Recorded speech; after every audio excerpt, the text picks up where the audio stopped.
बिस्मिल्लाहिर्रहमानिर्रहीम। अस्सलाम वालेकुम students. CS 508 modern programming language में आप लोग को वेलकम। आज हम लेक्चर नंबर 27 से 30 तक एक साथ करेंगे, जिसमें हमारे पास 4 लेक्चर्स आ रहे हैं। अच्छा, 4 लेक्चर एक साथ करने का मकसद यही है कि क्योंकि इसमें जावा प्रोग्रामिंग लैंग्वेज है, सो जैसे हम पहले भी लेक्चर जो लैंग्वेज थी उसको एक साथ ही डिस्कस कर लेते थे, इस तरह आज भी हम जावा को जो है वो फुली एक ही दफ़ा देख लेंगे ताकि हमारा कंसेप्ट कम वक्त में क्लियर हो जाए। सबसे पहले है जावा को डेवलप जो है वो सन माइक्रो ने किया 1990s में, और ये किस पे बेस करती है? C++ पे बेस करती है। इसका मतलब है हम जावा के साथ साथ C++ को भी देखेंगे, क्योंकि ये सारी जो है वो डिपेंड किस पे करती है? C++ पे। लाइक जो फीचर्स C++ में हैं वो जावा के अंदर भी मौजूद हैं, लेकिन जावा में कुछ ऐसे फीचर्स हैं जो सी के अंदर मौजूद नहीं है। सो इसलिए इसको C माइनस माइनस का नाम भी दिया गया था। किसने दिया था? फेल्डमैन ने इसको C माइनस माइनस का नाम भी दिया था। और सी के अंदर हम inheritance, pointers, structs, enum types, operator, overloading, go to statement वगैरह देख सकते हैं, लेकिन जावा के अंदर ऐसा नहीं है। तो देखिए, जब हमने पिछले लेक्चर्स भी जब किए थे, तो हम जब भी कोई प्रोग्रामिंग लैंग्वेज देखते थे तो साथ ही हम उसका एक फर्स्ट प्रोग्राम छोटा सा देख लेते थे। इसी तरह आज यहाँ पर भी हम जावा का जो है एक फर्स्ट प्रोग्राम देखेंगे साथ शॉर्ट सा। हेलो वर्ड आपने क्लास नेम रखा, और सबसे पहले अगर हम बात करें हेलो वर्ड की, अब आपकी जो जावा का क्लास नेम हेलो वर्ड है, अब आपके फाइल नेम भी क्या होगा? आपका फाइल नेम भी हेलो वर्ड ही होगा। यानी क्लास नेम और आपके फाइल नेम जो है वो दोनों का सेम होना ज़रूरी है। उसके बाद अगर आप एक फंक्शन जो है मेन कॉल करोगे, उसको आपने क्या रखना है? स्टैटिक वाइड मेन को आपने पब्लिक रखना है। इसको प्रोटेक्टेड या आप प्राइवेट नहीं रख सकते, ठीक है। और इसके अलावा ये जो मेन है, इस मेन को आप जावा के अंदर जो है वो अगर आपने 1 टाइम इसको कॉल किया तो आप इसको मोर देन 1 भी कर सकते हैं, यानी एक से ज़्यादा टाइम भी इसको कॉल कर सकते हैं, इसको यूज़ कर सकते हैं आप उसके अलावा। और ये मेथड जो है आपका पब्लिक होना चाहिए। इसके बाद इन्होंने बताया कि यहाँ पर बताया कि the main may have 1 argument. Main का जो है वो आर्ग्यूमेंट होना चाहिए उसका ज़रूर, ठीक है। इन अरे ऑफ स्ट्रिंग जो है वो होनी चाहिए। ये दोनों चीज़ें ये हमारे पास जावा की जो है वो एक सीक्वेंस आप कह सकते हैं या एक स्टेप आप कह सकते हैं, ये इसको हमने फॉलो करना है। सो उसके बाद नेक्स्ट हमारे पास है, फिर उन्होंने बताया कि आपको सेमी कॉलन या कॉलन यहाँ पर एंड पर लगाने की कोई ज़रूरत भी नहीं है। ये जावा का हमारे पास फर्स्ट प्रोग्राम है एक छोटा सा।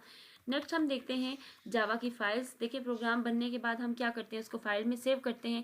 तो जो ये जो फाइल है ये क्या है हमारे पास? ये सारा सोर्स कोड होता है हमारे पास, ठीक है। इस सोर्स कोड को जब हम फाइल के अंदर रखेंगे तो हम एक्सटेंशन कौन सी देंगे?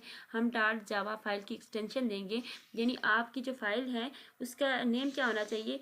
नेम आपका तो क्लास वाला हो जाएगा ना, जो आपने पब्लिक क्लास आपने जो हेलो वर्ड नाम रखा था वो आपका नाम हो जाएगा, लेकिन आप उसके साथ एक्सटेंशन दोगे डॉट जावा की। फिर साथ बताया कि each source file can contain at most 1 public class, कि आपकी जो सोर्स फाइल है यानी जो कोडिंग वाली फाइल है उसमें आपकी 1 पब्लिक क्लास जो है वो लाजमी होनी चाहिए। If there is a public class, अगर आप पब्लिक क्लास है तो आपका जो फाइल नेम है वो भी आपका मैच होना चाहिए। यानी दोनों चीज़ों का एक साथ या एक जैसा होना बहुत ज़्यादा ज़रूरी है। फिर उसके बाद क्या होता है कि जावा का जब आप कोड कंपाइल करते हो तो जावा एक्सटेंशन आप लगाने के बाद कोड को कंपाइल करते हो तो उस कोड को JVM जो है वो उसको या जावा का जो कंपाइलर है वो उसको किस में चेंज कर देता है? बाइट कोड के अंदर चेंज कर देता है। फिर वो डॉट क्लास फाइल बन जाती है एक, और बाइट कोड आपके पास अलग से आता है, जिसको समझता कौन है? जावा वर्चुअल मशीन उसको समझती है उस बाइट कोड को, फिर आपको रिजल्ट देती है। सो बाइट कोड क्या है ये मैंने आपको प्रोग्राम के अंदर दिखाया भी था, लेकिन वो शायद CS 506 के लेक्चर में था, उसमें दिखाया था। बाइट कोड आपके पास ऐसा कोड होता है जिसको आप लोग नहीं समझ सकते, उसको वर्चुअल मशीन ही समझ सकती है, ठीक है। वो उसको समझ के फिर आपको वो कंपाइल करके रिजल्ट दे देती है। फिर उसके बाद देखें जावा के टाइप्स हैं कुछ, जिसमें हमारे पास प्रीमिटिव टाइप्स हैं और रेफरेंस टाइप हैं। देखिए, हम पहले भी लेक्चर्स में हर लैंग्वेज के प्रीमिटिव टाइप्स देखते थे, रेफरेंस टाइप देखते थे कि क्या है। इस तरह आप जावा की देख रहे हैं तो जावा के अंदर प्रीमिटिव डाटा टाइप कौन सी हैं आपके पास? उसमें बुलियन आ जाती है, character, byte, short, int, long, float, double, सी सारी जो है इसकी प्रिमिटिव टाइप्स हैं। जिसमें जो बुलियन टाइप है ये सेम कैसी है? ये आप C++ में भी जिस तरह आप जावा के अंदर यूज़ करोगे सेम उसी तरह आप सी में भी इसको यूज़ करोगे। अगर हम बात करें नेक्स्ट रेफरेंस टाइप की, तो ये आपके पास एरे की क्लासेस हैं। इसके अंदर देखें, सी के अंदर हम क्या करते थे? स्ट्रक्ट भी यूज़ कर सकते थे, उसके अलावा यूनियन, इनम, अनसाइन, टाइप और पॉइंटर्स वगैरह सारी यूज़ कर सकते थे, लेकिन जावा के अंदर ये सारी चीज़ें हम यूज़ नहीं कर सकते, ठीक है। हालांकि सी के अंदर हम ये सारी चीज़ें यूज़ कर सकते हैं। फिर अगर हम बात करें C++ अरे और जावा अरे की बात करें, यानी अरे अगर हमने क्रिएट करनी है तो हम डिक्लेयर करनी है, हमने सी में अरे डिक्लेयर करनी है और जावा के अंदर करनी है, तो हम कैसे करेंगे? कैसे एक दूसरे से वो डिफरेंस होंगे? तो वेरी सिंपल, आप यहाँ पर देखें, आपके पास अरे जो है वो सी में भी दिया हुआ है और जावा के अंदर भी। तो यहाँ पर आप देखिए इंट ए है और आगे हमने ए की जो है वो लेंथ बता दी है अरे की, यानी हमने लेंथ बता दी है। सी के अंदर हम लेंथ मेंशन करते हैं, जावा के अंदर हम लेंथ मेंशन नहीं करते। इसमें हम क्या करते हैं, हम उसको एक रेफरेंस दे देते हैं ए। अब इंट जो ए है, अब इस रेफरेंस की मदद से हम क्या करेंगे, यानी इसको हम आगे यूज़ करेंगे, इस रेफरेंस को, और हमारा आगे काम होता रहेगा। लेकिन सी के अंदर हम रेफरेंस नहीं यूज़ करते, बल्कि हम डायरेक्टली क्या करते हैं, हम एरे को जो है वो लेंथ दे देते हैं, अपनी कंप्लीट लेंथ दे देते हैं। फिर उसके बाद अगर हम बात करें कि C++ और जावा का जो हम एरे देते हैं, उसके बाद उसका आउटपुट किस तरह से होता है, तो दोनों का आउटपुट सेम होता है, इस तरह से होता है। कर्ली ब्रेसेस के अंदर आपकी जो है वो सारी वैल्यूज़ होंगी या एलिमेंट्स होंगे आपके सारे, वो जो है वो एक साथ शो होंगे। वो सेम सी में भी इसी तरह होगा और जावा के अंदर भी इसी तरह से होगा। नेक्स्ट देखिए हमारे पास है अरे कॉपी। अरे कॉपी फंक्शन कौन सा है, अरे का आपने कॉपी करना है, तो सबसे पहले जब आप कॉपी करोगे तो आपने कौन से फंक्शन को कॉल करना है, आपने उसके लिए जो है वो लाजमी जो है एक नेम यूज़ करना है, वो है system.array.copy। इस चीज़ को आपने यूज़ करना है। और उसके अलावा आपने 5 पैरामीटर्स को एक्सेप्ट करना है या 5 पैरामीटर्स को फॉलो करना है। उसमें आपके पास SRC यानी सोर्स, आप कहाँ से अरे को कॉपी कर रहे हो, आप सोर्स बताओ अपनी। फिर उसके बाद सोर्स की पोजीशन बताओ, यानी अरे नंबर 3 है, 4 है या 5 है। फिर डेस्टिनेशन बताओ, यानी उसका एंडिंग पॉइंट कौन सा है अरे का। फिर उसके बाद पोजीशन, और फिर लास्ट में बताओ कि आपने कहाँ उसको कॉपी करना है। तो ये 5 वो स्टेप हैं जिनको फॉलो करना ज़रूरी है अरे को कॉपी करने के लिए। सो अरे कॉपी भी एक फंक्शन है जो हम अरे के अंदर यूज़ करते हैं। फिर देखिए कॉपी करने के बाद यहाँ देखिए हमने कहा था कि सबसे पहले हमने system.array_copy लिखना है, मेंशन करना है। तो जब अरे कॉपी हुआ तो हमने क्या सबसे पहले मेंशन किया, system.array_copy, और उसके बाद हमने कॉपी किए 5 एलिमेंट ए से बी की तरफ कॉपी किए। तो वो ए से उठा के हमें बी की तरफ पूरा जो है वो कॉपी करके दे देगा।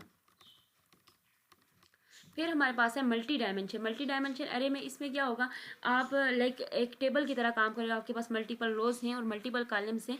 तो आप जावा के अंदर ये काम भी कर सकते हैं। उसके लिए आप देखें यहाँ पर इन्होंने लिया A0, यानी आपके पास रोज जो है वो 0 है, फिर 1 है, 2 है, 3 एंड 4, इन टोटल 5 रोज हैं आपके पास। क्योंकि अरे जो है वो बाय डिफॉल्ट स्टार्ट किससे होता है, वो 0 से स्टार्ट होता है। तो 4 तक अगर इसकी लेंथ है तो इसका मतलब है 5 जो है उसकी रोज हैं। और कॉलम क्या है वो साथ साथ मेंशन है कि 0 के जो है वो एक ही कॉलम होगा, और अरे 1 का जो है वो यानी रो 1 का जो है वो 2 कॉलम होगी थी। इस तरह से आप यानी इस चीज़ को फॉलो करके आप क्या करेंगे, आप मल्टी डायमेंशन अरे भी इसमें कर सकते हैं। फिर उसके बाद है C++ क्लासेस और जावा की क्लासेस की अगर बात करें तो वेरी सिंपल। देखें C++ में हम क्या करते हैं, हम जब क्लास बनाते हैं तो उसके साथ हमने ऑब्जेक्ट लिखना होता है, ठीक है। क्लास हम क्रिएट करते हैं, लाइक C++ में हमने क्लास की तो हमने साथ ऑब्जेक्ट को जो है वो मेंशन कर दिया। अब जब जावा में ये काम करेंगे तो जावा क्या करेगी, जावा साथ ऑब्जेक्ट नहीं क्रिएट करेगी, क्योंकि C++ में हम ऑब्जेक्ट क्रिएट करें, इस ऑब्जेक्ट को हम बाद में किस पे कर देते हैं चेंज, पॉइंटर्स में डिक्लेयर कर देते हैं, ठीक है, इस PM में, यानी ये पॉइंटर में डिक्लेयर कर देते हैं। और जावा जो है वो पॉइंटर्स को तो जानती नहीं है, यानी जावा में पॉइंटर्स वाला काम नहीं है, क्योंकि पॉइंटर्स की फंक्शनैलिटी इसमें नहीं होती। तो वो क्या करेगी, वो डायरेक्टली जो है वो क्लास लेगी और उसके साथ उसका नेम वगैरह लेगी और साथ मेन मेथड जो भी है वो करेगी, ठीक है। नेक्स्ट देखिए हमारे पास है अलाइजिंग प्रॉब्लम इन जावा। जावा के अंदर अलाइजिंग प्रॉब्लम क्या है, तो सबसे पहले हम जान लेते हैं कि अलाइजिंग होता क्या है। तो अलाइजिंग देखिए होता है कि अगर आपके पास एक ही फंक्शन है और आप उनको जो है वो, या एक फंक्शन आप उसको डबल नाम दे रहे हो, लाइक आपके पास एक वैल्यू है और आप एक वैल्यू, आपके पास ए के अंदर एक वैल्यू है, आप उसको ए का भी नाम दे रहे हो और उसी वैल्यू को जो है वो बी का भी नेम दे रहे हो, ठीक है। एक तरफ ए है और दूसरी तरफ बी है।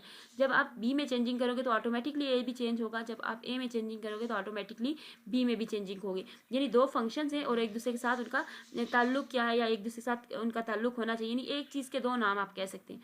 एक चीज़ के जब दो नाम होंगे तो हम उसको अलाइजिंग बोलेंगे। अब यहाँ पर इस एग्जाम्पल की मदद से हम इसको क्लियर करेंगे। आपके पास है इंट ए इक्वल है 4 और बी इन्होंने दिया है 2।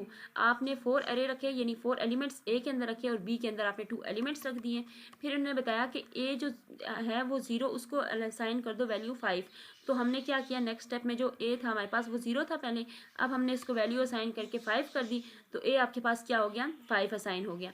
अब इसी तरह ए जो 5 है तो इन्होंने बताया कि बी इक्वल है ए के। बी इक्वल ए का मीन्स कि आप अब बी को ख़त्म हो जाएगा, बी का जो ये एरिया है ये ख़त्म हो जाएगा, कैंसिल हो जाएगा, और बी जो है वो ए की तरफ आ जाएगा, यानी इस 5 वैल्यू जो है वो बी को भी मिल जाएगी। अब क्या होगा कि ए इक्वल बी के हो गया है, अब आप बी में चेंजिंग करोगे तो कहाँ आ जाएगी चेंजिंग, ऑटोमेटिकली ए की वैल्यू भी चेंज हो जाएगी, ठीक है। तो ये चेंजिंग आपकी एक साथ होगी। तो ये आपको फंक्शनैलिटी कौन देता है, जावा आपको देता है। फिर उसके बाद है टाइप कन्वर्जन। टाइप कन्वर्जन क्या है? देखिए आपके पास एक डाटा टाइप को जब आप दूसरी डाटा टाइप के अंदर चेंज करते हो तो वो होती है टाइप कन्वर्जन। यानी आपने एक टाइप को उठा के दूसरी टाइप में चेंज कर दिया। लेकिन उसमें एक बात आपने याद रखनी है, जो आपके पास बुलियन है वो आपका कन्वर्ट नहीं होगा। बुलियन डाटा टाइप जो है वो दूसरी में चेंज नहीं होगी। इसके अलावा आपके पास कैरेक्टर हैं, बाइट हैं, शॉर्ट हैं, इंटीजर है, लॉन्ग, ये सारी जो है वो ईजिली चेंज हो सकती हैं। उसके बाद देखिए इम्प्लिसिट कन्वर्जन में क्या होता है कि इसमें आप क्या करते हैं कि an implicit conversion means that a value of one type is changed to a value of another type, कि एक टाइप की वैल्यू है आपने उसको दूसरी टाइप पे चेंज किया। लाइक आपके पास कैरेक्टर है, आपने उसको किस में चेंज कर दिया? इंटीजर में चेंज कर दिया। या फिर आपके पास डबल है, आपने उसको शॉर्ट कर दिया। या इंटीजर है, आपने उसको फ्लोट कर दिया। ठीक है, तो ये जो चेंजिंग होगी ये आपके पास क्या होगी? ये आपके पास इम्प्लिसिट कन्वर्जन होगी। यहाँ पर उन्होंने कैरेक्टर को चेंज किया है, स्ट्रिंग के अंदर चेंज करके आपको दिखाया है। ठीक है, तो ये एग्जाम्पल उन्होंने करके दिखा भी दी। इसी तरह एक है एक्सप्लिसिट कन्वर्जन। इसमें क्या होता है? इसमें आपके पास हायर न्यूमेरिक वैल्यू जो होती है वो किस में चेंज हो जाती है? वो लोअर वैल्यू में चेंज हो जाती है। फिर उसके बाद हमारे पास नेक्स्ट स्टेप है जावा की क्लासेस हैं। जावा की क्लासेस में आपके पास 4 जो है वो इंपॉर्टेंट क्लासेस हैं, जिसमें private, package, protected and public class आ जाती है। तो देखिए नाम से पता चल रहा है कि प्राइवेट क्लास कौन सी होती है? जिसको जस्ट क्लास ही एसेस कर सकेगी। इसी तरह पैकेज कौन सी है? जिसको जस्ट पैकेज ही एसेस कर सकेगा, ये पैकेज के अंदर जितनी चीज़ें वही एसेस कर सकती है। प्रोटेक्टेड को आप कौन कर सकेगा? प्रोटेक्टेड को जस्ट प्रोटेक्टेड मीन्स आप डेली लाइफ से एग्जांपल अगर लें, कि आपका लैपटॉप है या पीसी है, जब आप उसको प्रोटेक्ट करते हो तो उसके लिए आप क्या करते हो? आप पासवर्ड लगा देते हो। और पब्लिक क्या है? कि जिसको कोई भी किसी भी वक्त यूज़ कर सकता है या देख सकता है। सो ये जावा की क्लासेस हैं। उसके बाद अगर हम बात करें, नेक्स्ट हमारे पास है जावा की क्लासेस से रिलेटेड भी एग्जांपल दी हुई है, एक आपका प्रोग्राम है। फिर नेक्स्ट हमारे पास है कंस्ट्रक्टर फंक्शन। कंस्ट्रक्टर आपके पास क्या है? तो देखिए कंस्ट्रक्टर ये एक स्पेशल मेथड ऑफ क्लास है। जब आप ऑब्जेक्ट क्रिएट करते हैं तो ऑटोमेटिकली साथ कंस्ट्रक्टर भी क्रिएट हो सकते हैं, क्रिएट हो जाते हैं। ठीक है, तो constructor use for to create object के लिए, क्रिएट ऑब्जेक्ट के लिए आप इसको यूज़ कर सकते हैं। और यहाँ पर जो है कंस्ट्रक्टर की कोई रिटर्न टाइप नहीं हो सकती। आप मल्टीपल जो है वो यूज़ कर सकते हैं कंस्ट्रक्टर अपने प्रोग्राम के अंदर। ठीक है, लेकिन क्या होंगे? डिफरेंट नंबर्स होंगे, उनकी डिफरेंट टाइप्स ऑफ आर्ग्यूमेंट्स आप कह सकते हैं कि उसमें होंगे। सो कंस्ट्रक्टर ये चीज़ है, जस्ट आपका इसका कंसेप्ट आना चाहिए कि क्या चीज़ है। फिर है इनिशियलाइजेशन ऑफ फील्ड में आप इतना ही रखें माइंड में कि if you don't initialize the field, अगर आप फील्ड को इनिशियलाइज नहीं करेंगे तो फील्ड क्या होगी? वो आपको डिफ़ॉल्ट वैल्यू रिटर्न करेगी। नेक्स्ट आपके पास है जो इम्पोर्टेंट है वो है, ये आपके पास है स्ट्रिंग। स्ट्रिंग में आपके पास क्या है कि स्ट्रिंग के आपके पास कितनी टाइप्स है? 3 तरह से स्ट्रिंग आप रख सकते हैं। स्ट्रिंग सबसे पहले इनिशियलाइज किया हेलो।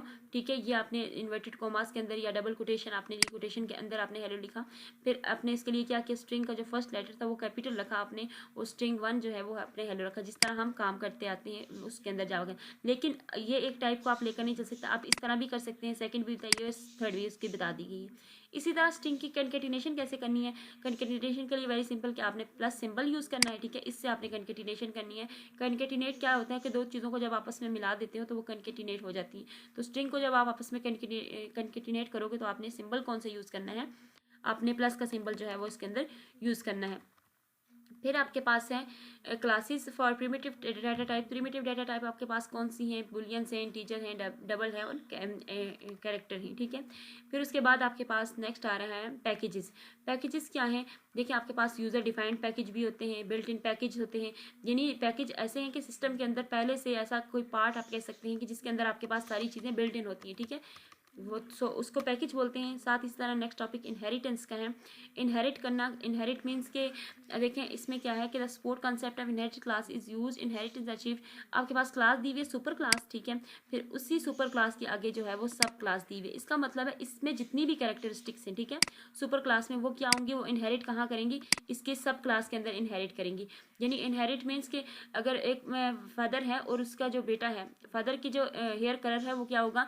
वो आप उसके कह सकते हैं उसका सन जो है उसके हेयर कलर से मैच करेगा, तो इनहेरिट कर रहा है मीन्स। ठीक है, तो यहाँ पर ये इनहेरिटेंस भी आप कर सकते हैं। जावा के अंदर इनहेरिट भी होती है क्लास।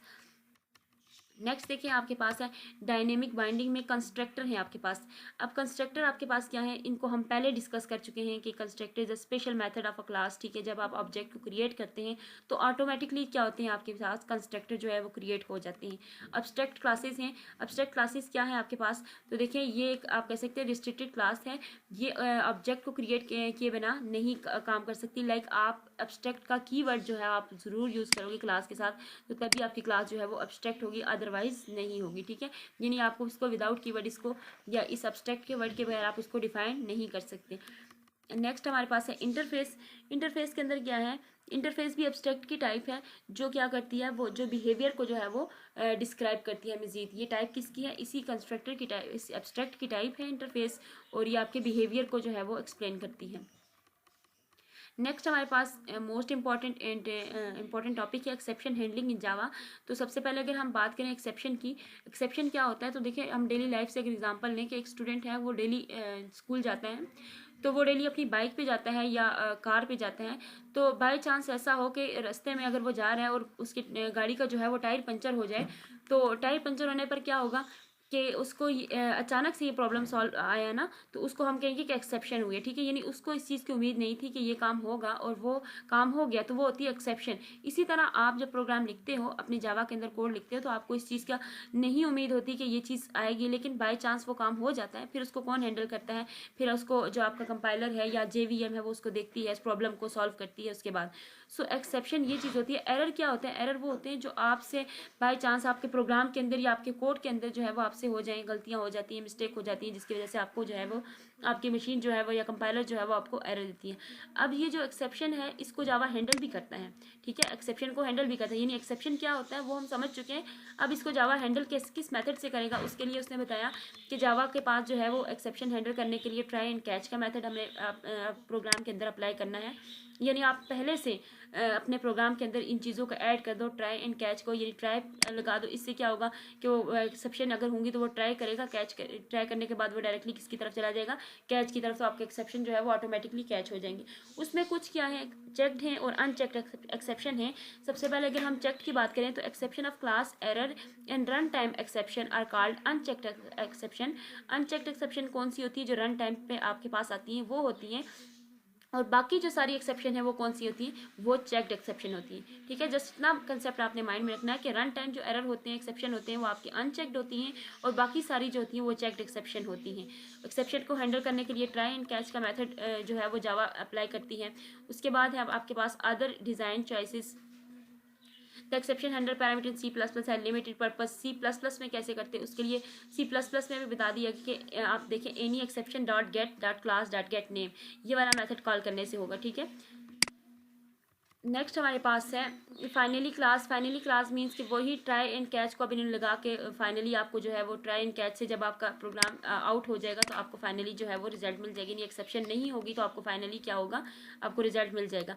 अब यहाँ पर ये जो मैंने करवाया ये सारी आपको यहाँ पर थ्योरी में आपको मिल जाएगा, इसको आप मस्ट रीड कीजिएगा ताकि आपका कंसेप्ट जो है इससे रिलेटेड मजीद जो है वो आपका कंसेप्ट जो है वो स्ट्रॉन्ग हो जाए। क्योंकि मैंने जस्ट टू द पॉइंट बात की है और जस्ट आपका कंसेप्ट क्लियर किया, बाकी आप इसको डीपली अपने हैंड आउट से देखना चाहते हैं तो इसको मजीद इसको जो है स्टडी कीजिएगा ताकि आपका कंसेप्ट जो है मजीद अच्छा हो सके। फिर उसके बाद है जावा में थ्रेड्स। थ्रेड्स क्या होते हैं, थ्रेड्स का इतना वेट नहीं होता है जावा में। जब भी आप प्रोग्राम लिखते हो तो वो ऑटोमेटिकली एक थ्रेड जो है वो क्रिएट कर देता है, ठीक है। सो थ्रेड्स के बारे में इतना ही है क्योंकि यहाँ पे इतने डीपली इतना नहीं है। जस्ट एक प्रोग्राम है आपने स्टार्ट किया, उसमें जो है वो जावा में जब आप प्रोग्राम स्टार्ट करोगे तो वो थ्रेड ऑटोमेटिकली जो है वो क्रिएट हो जाएगा। फिर आपके पास मेथड्स हैं अलबत्ता थ्रेड्स के, वो इंपॉर्टेंट हैं, उसको आप उनके आप नाम याद रख लीजिएगा कि थ्रेड के कितने मेथड्स हैं। स्टार्ट है, स्लिप है, यील्ड है, रन है, वेट है, नोटिफाई ऑल है, एंड सेट प्रायोरिटी है। ये थ्रेड के मेथड्स हैं, ये इंपॉर्टेंट है आपके MCQs और शॉर्ट क्वेश्चन के लिए, तो इनको आप लोग देख लीजिएगा। बाकी आप लोग उसको स्टडी ज़रूर कीजिएगा, हैंड आउट से रीड कीजिएगा, ठीक है। जस्ट हाईलाइट हैंड आउट्स पर डिपेंडेंट नहीं रहना, आपने इसको डीपली देखना है। फिर उसके बाद हमारे पास नेक्स्ट इंपॉर्टेंट टॉपिक है, यहाँ देखिए एप्लेट है। एप्लेट क्या है, एप्लेट के लिए आप जस्ट इतना याद रख लें कि applet are use to provide interactive features to web application. ये क्या प्रोवाइड करती है, इंटरेक्टिव फीचर्स वेब एप्लीकेशन को, and can not executed by browser. ये ब्राउज़र से एग्जीक्यूट नहीं होते। और उसके अलावा जावा के साथ C++ का कंपैरिजन करके बताया हुआ है, तो बताया कि जावा जो है वो ज़्यादा बेहतर है C++ से।